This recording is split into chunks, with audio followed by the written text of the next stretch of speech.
First of all, thank you so much for joining us today. My pleasure. We're very excited to have you here for this interview and the masterclass later and the film screening tonight. So, the first question that I have for you revolves around the concept of backpack journalism, Mm-hmm. because basically it allows any citizen to pick up a camera and become a journalist, because everybody has their own story to tell. Now, how has that affected, you think, the Arab Revolution, and what exactly had triggered you and Omar to make your film? Well, in a way, I mean, we're not backpack journalists. We're professional filmmakers. Mm.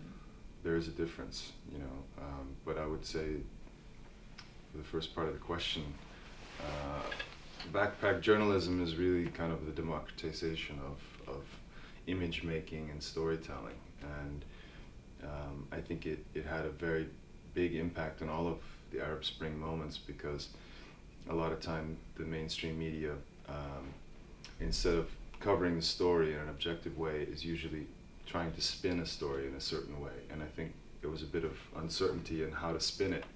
So a lot of the time, especially in the early days of the revolutions, including Tunisia and Libya and Egypt,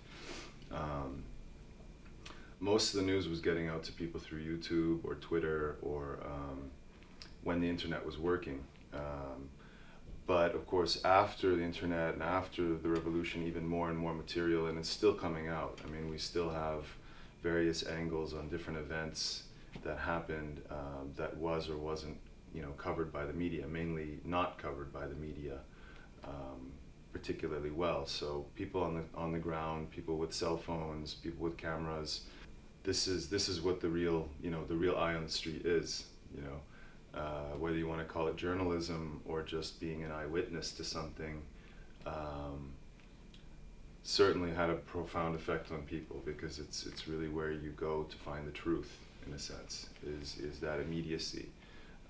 Finding a clip that was posted on the internet 5 minutes ago is better than turning on the TV in many cases.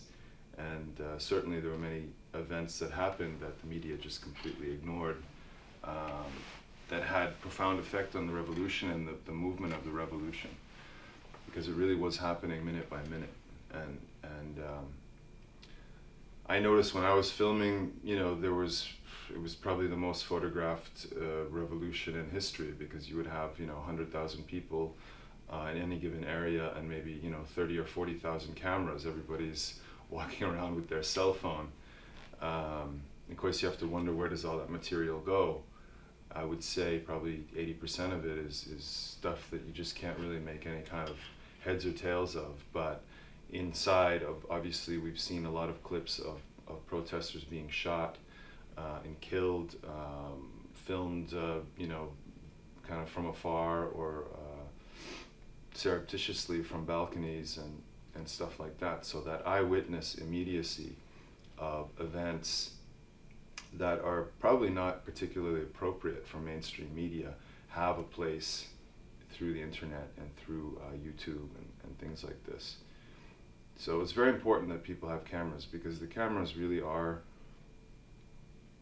they're really our only weapon against police brutality, against tear gas, against totalitarian police states and corrupt police states. Obviously, the media inside Egypt, the state media, is spinning a completely different story than the foreign media is, and the people on the street are somehow caught in the middle.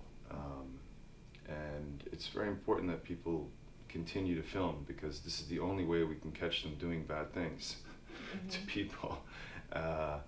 And it's been quite successful. I mean, people really have been able to rally around particular media and particular footage that did come out of these revolutions as proof of the dictatorships and the brutality that they were protesting against, and that really isn't particularly well represented in the mainstream news.